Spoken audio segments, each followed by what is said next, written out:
അജയ്, ഒപ്പം തന്നെ അജയ് സൂചിപ്പിച്ചതുപോലെ തന്നെ ചരിത്രത്തിൽ ആദ്യമായി അമേരിക്കയിൽ നിന്നുള്ള ഒരു മാർപ്പാപ്പ എത്തുന്നു എന്നുള്ളത് വളരെ വലിയൊരു സവിശേഷതയാണ്. ഇതിനെ അമേരിക്ക എങ്ങനെയായിരിക്കും നോക്കിക്കാണുക, പ്രത്യേകിച്ച് അമേരിക്കൻ ഭരണകൂട നയങ്ങൾക്കൊക്കെ എതിരെ നിന്ന ഒരു വ്യക്തി എന്ന നിലയിൽ?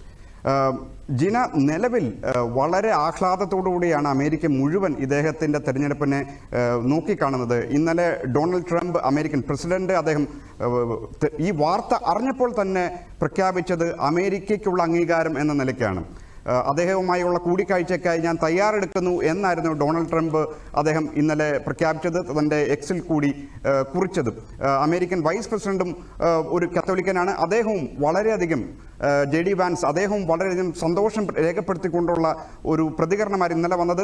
അതുകൂടാതെ ഷിക്കാഗോയുടെ എമ്പാടും, ഇദ്ദേഹത്തിൻ്റെ വേരുകൾ നിൽക്കുന്നത് ഷിക്കാഗോ ആയതുകൊണ്ട് ഷിക്കാഗോയിലെമ്പാടും ആഹ്ലാദത്തിൻ്റെ സന്ദേശവും ആഹ്ലാദം ഒക്കെയാണ് അവിടുത്തെ പള്ളികളിലും വിശ്വാസികളിലും ഒക്കെ ഇടയിൽ ഉണ്ടാകുന്നത്.